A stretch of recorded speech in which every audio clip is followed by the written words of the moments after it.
started a nationwide cultural program, and from its outgrowth, a Miss Deaf America pageant was launched in 1972 at the NAD convention in Miami Beach, Florida. The first winner was Miss Gallaudet Ann Billington. Judging categories for the pageant today include talent competition, swimsuit and evening gown display, and impromptu interviews. Held during the biennial NAD convention, some lucky young lady from one of the representative states is crowned Miss Deaf America. Her 2-year reign takes her around the country giving speeches, contributing articles to various deaf publications, and serving as an outstanding role model to young deaf women. There are many pairs of nouns and verbs that seem to be identical, but really are formed differently from each other. One of the most frequently used examples of noun-verb pairs is fly and airplane. The hand shapes and basic movement is the same, but the verb is formed with a continuous movement. For example, to fly is like this. The noun has a shorter, repeated movement. Airplane, like this. Others go by train, train. Go by boat, boat. Sometimes with noun-verb pairs, the noun has a short, repeated movement, like chair, and the verb has a single movement, to sit. Let's see some examples of common noun-verb pairs. Car, drive. Plant, grow. Gas, put in gas. Open door, door.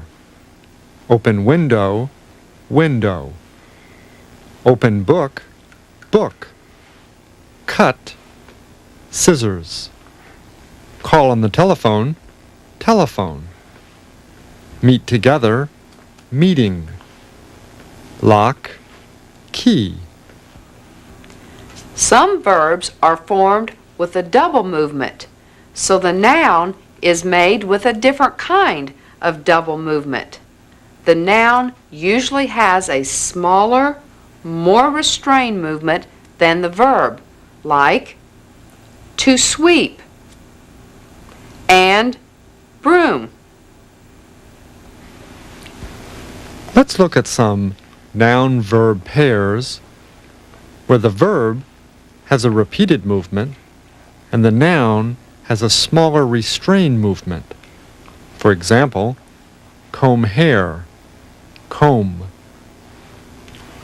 Ride bicycle, bicycle. To paint, paint. Anna Rinaldi will tell you a story about a trip her family took.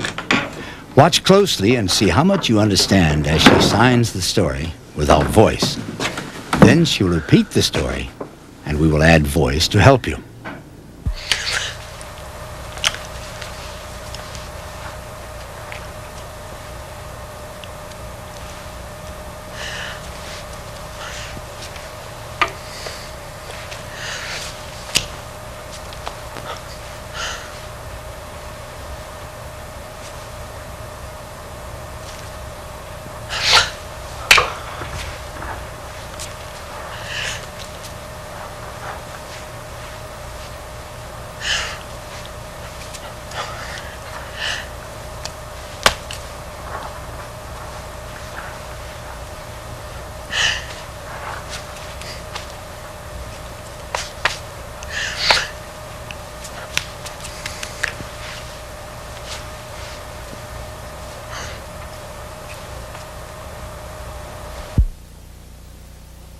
How much of the story did you understand?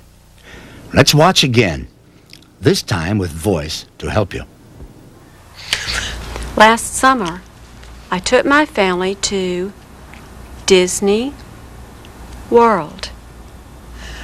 I want to tell you what an exhausting trip that was. We drove from my house. We drove all day long. We drove and finally arrived there.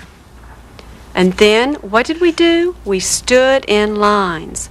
We waited and waited. We waited for rides. And then for food, again we waited in line.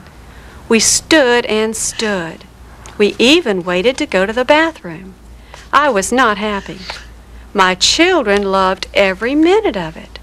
They didn't mind waiting in lines. Why? Because it was Disney World.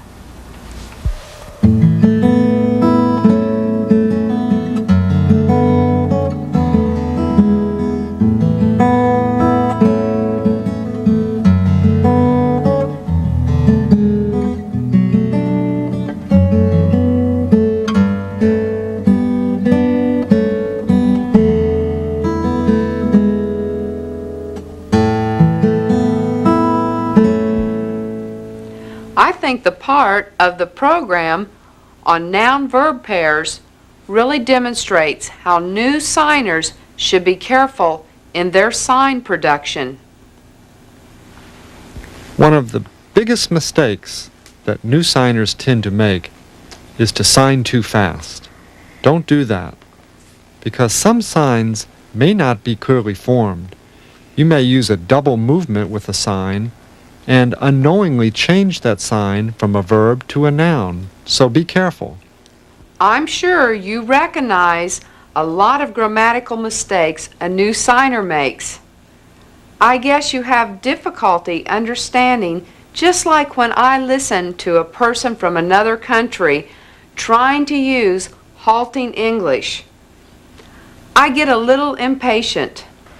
Yes, but I am pleased that more and more hearing people are learning sign language. I can be patient because I know the world is becoming a better place when people try to communicate with each other. Well, keep practicing until next time for On the Other Hand.